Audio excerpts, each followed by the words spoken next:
గత కొద్ది రోజులుగా మండలి సమావేశాలు జరుగుతున్న విషయం అందరికీ తెలిసిందే. అయితే మండలి సమావేశంలో ప్రశ్నోత్తరాల మంట ఒకవైపు అయితే అసలు జగన్మోహన్ రెడ్డి అసెంబ్లీకి వస్తారా రారా అనేది మరొక టెన్షన్గా తెలుస్తుంది.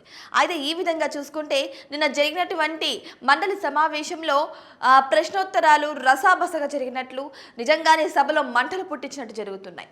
అసలు ఏం జరిగింది ఏంటనేది ఒకసారి మనం ఫుల్ డీటెయిల్కి అయితే చూద్దాం. మండలిలో మంటలు, విశాఖ ఉక్కు ఫీజు బకాయిలపై వాడి వేడి చర్చ. విశాఖ ఉక్కు ప్రైవేటీకరణ జరగదు, 100 సార్లు చెప్పిన అర్థం కాదా? ప్లాంట్ను కాపాడుకోవడానికి 14,000 కోట్లు తెచ్చాం. వైసీపీపై లోకేష్ ధ్వజం. ప్రైవేటీకరణ జరగాలని వైసీపీయే కోరుకుంటున్నట్టుగా ఉందని ఆగ్రహం. తమ సభ్యురాల్ని అవమానించాలని బొత్స ఆరోపణ. లోకేష్ మండుపాటు. నా తల్లిని అవమానించినప్పుడు సభలోనే ఉండి మీరేం చేశారు? ఆమె ఎంత కుమిలిపోయిందో నాకు తెలుసు. మహిళలను తిడితే ఆనందపడే వ్యక్తులం కాదు. మా నేత అలాంటి సంస్కారం నేర్పలేదు. ఎమ్మెల్సీని కళ్యాణి గారు అనే అన్నాను. రికార్డులు పరిశీలించండి మంత్రి.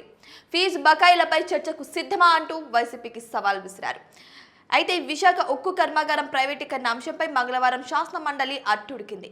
ప్రైవేటీకరణ జరగదని మంత్రి లోకేష్ పునరుద్ఘాటించారు.